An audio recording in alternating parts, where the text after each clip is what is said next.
the main reason I do my soups is really to teach people my soup base, my starter, as you might want to call it. And I'll use this if I'm doing just about anything but maybe an Asian flavor or something real, or a bisque, you know, if I was doing a shrimp bisque or a lobster bisque, we're going for a different flavor in that. But for just good old brothy soups, these are very quick to make, and using the soup base, and I mean, you can make a great soup in 10 or 15 minutes, as you'll see in a sec. But how I start off with is usually it's just a good starter, and everybody seems to like it a lot. So I always teach people how to do it. I don't know if you guys are familiar with pasilla peppers. They're very common in Mexican cooking, and they're not a hot pepper. And pasilla pepper. And so I'm just gonna, do like you would a bell pepper or whatever. I'm just gonna go ahead and blacken it, and that changes the flavor. Plus, it gets the tough skin off it. And then some people put them in paper bags and let them sweat. I just run it underwater, and that works pretty well as well. I was hoping I had some couscous back there, but I didn't. I was going to do a couscous version of the soup, but I did find this is called melon seed pasta, because that's the shape of a melon seed. And just for time, you can certainly put this in your soup if you've got more than 10 or 15 minutes to make a soup, but so that it's cooked properly. I'm just going to do it off to the side. Is that like a risotto? No, risottos are rice. This is a pasta. Another term for this. Yeah, another term for this pasta. It's got a Greek orzo. Yeah. Orzo. It's very, very similar to orzo. Okay. The Mexicans call it melon seed pasta because of the shape.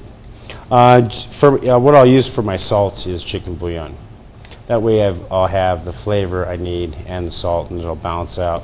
If you like to make your own chicken bouillon, I can't, or chicken base or chicken soup, I can't blame anybody for doing that. But I'd go through 60 chickens a week. So it's much simpler to take it out of a jar, and the taste is great. So it's if it tastes good and it works, why bother doing anything different? Of course, they always say if you're gonna cook with wine, make sure you use a wine that tastes pretty good to begin with. It's not someplace to use lousy wine, because we're concentrating the flavors. So if there's lousy flavors and we reduce it by 10 times, now we've got 10 times the lousy flavor. So that's why Julia Childs always said drink a wine, or cook with the wine you drink. And almost all the wine I cook with is a pretty good bottle that I almost went through the night before, so. Now I usually start off with some version of Italian seasoning or something similar. Being, these three guys are pretty close to Italian seasoning. We have a local purveyor, Al Dente's. In fact, we're partners with these guys. And he does, if you get like a ground spice, he doesn't even grind it until you order it. So everything that you get just is like, and before I use, you guys want to smell one of those and just. How long would that last? You do a lot of cooking. So yeah, if you do a lot of cooking, then it's worthwhile to get big bulk. If you don't, I would actually get the smallest you can, because the flavor does in time dissipates quite a bit. I don't know if I can mail them to you either. Think so? Sure. I love basil. I use so much basil. Basil's one of the best. I love basil and garlic. I got some garlic, and I don't necessarily mean the mushrooms as a starter, but I like to put my mushrooms in early, because before I add my liquid, I want to get that flavor going in them, from the saute. Turn that up a little bit. Yeah, might as well do the rest of these guys.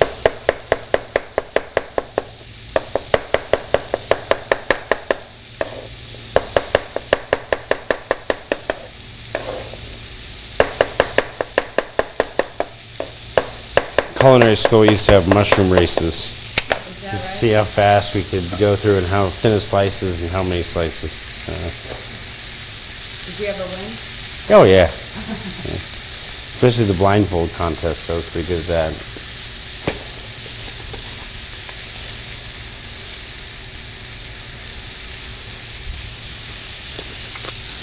It's a good time to put your wine in so you don't burn your herbs.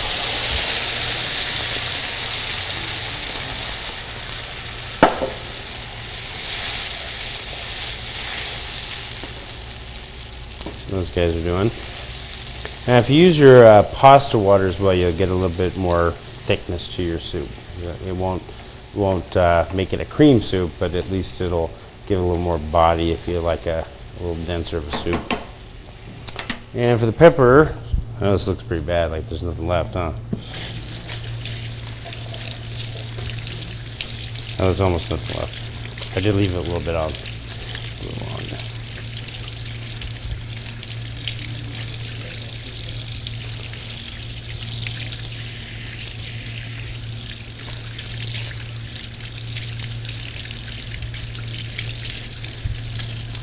It's okay if you get a little bit left of the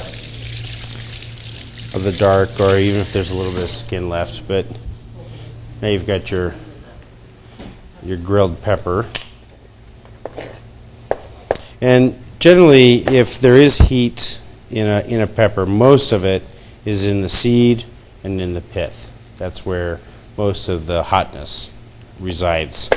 So if you've got a real hot pepper, say you're doing the jalapenos, and you like the flavor of jalapenos, but you don't want to, they're very hot. If you de-seed them, and take out the vein, they'll be almost sort of sweet, actually. This is all chicken breast, and I throw that in now. These are actually the tenders. They have that little bit of sinew here, so I always like to cut that out.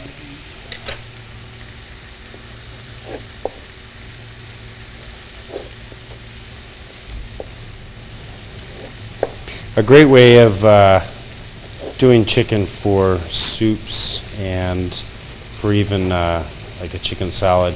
You ever done it in a pot, you bring it to boil for 15 minutes, then you turn it off and let it sit for an hour. That chicken is so tender and so, it's a great way to do chicken. And you use that meat, and if you throw the meat in at the very end of your soup, it doesn't have a time to toughen up anymore, dry out, or anything like that. We always have to think about when we're throwing our ingredients in, what effect it has on them. Now, since I'm adding my vegetables to a hot pot, it's okay if I chop my vegetables on this as well. It's when you're chopping your lettuce or the tomatoes for your salad that you're going to get the cross-transference, from like salmonella or something like that. This is baby bok choy. What's that? I love bok choy. I haven't seen the baby bok choy. That you'll see is very common in the Asian markets.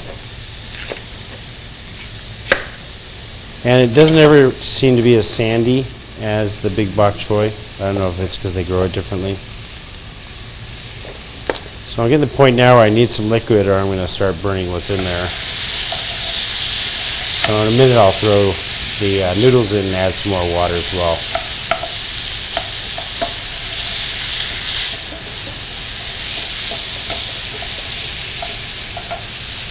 And this is what we call Mexican squash or Mexican zucchini.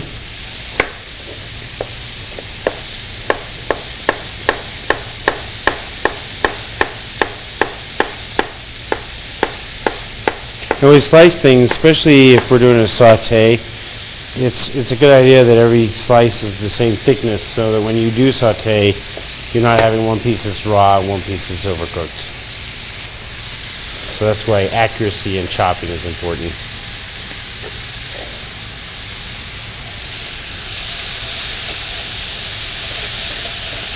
And just let the chicken saute just a little bit longer.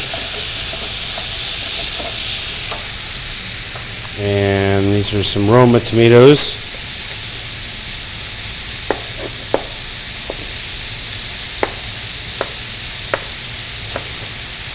One of the only vegetables, well, there's probably two vegetables that I use frozen, and baby peas are one, and white shoe peg corn. They're good vegetables. They do well frozen. It's not, or I shouldn't take frozen spinach I use, but usually it's cream of spinach or something like that. But when I add corn or peas to anything, I just add them in at the last minute, so they don't let the peas even cook. They're just defrosting, and they really have a much better flavor and texture. And the white corn, I'm going to shave into the soup right before I serve it, so it won't cook at all. It'll just be nice and crunchy, yeah. Especially with the season still around. Okay, I add my pasta, my noodles.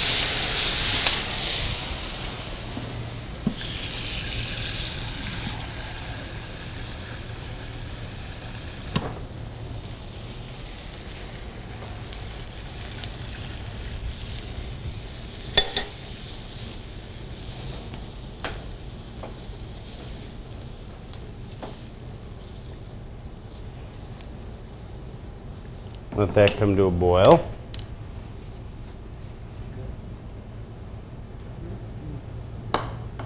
That's not the normal chicken noodle soup. Sure it is. Yeah, it's your normal. And at this point, this is where you would add your salt. So this is where I'm adding the chicken bouillon. He's just guessing there. I am, and I'm usually fairly right, but today I'll taste it just to make sure right before.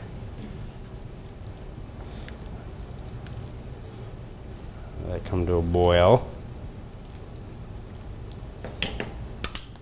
and throw the peas in now.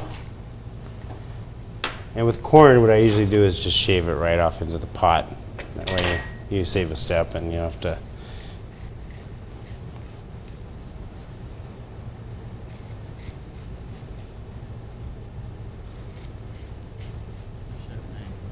That's not very heavy. Oh, that is pretty. It's got a great color in there.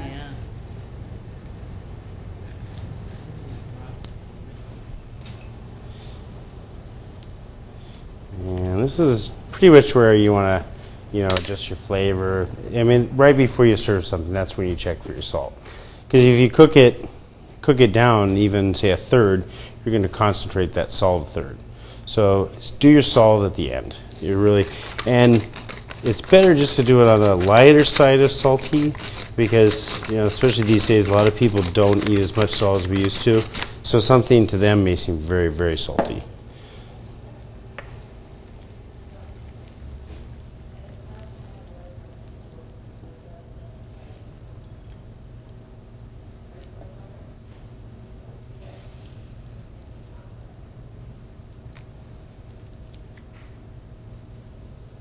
I always say soups are a great way to clean out your fridge. It's true.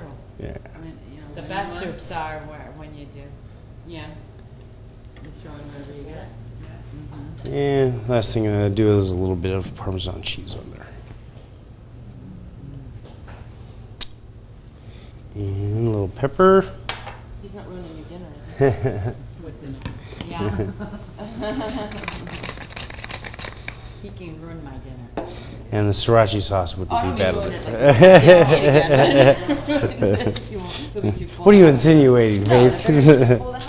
That's what I mean, and you're right. And that's wonderful. And there you go. That's my chicken noodle soup.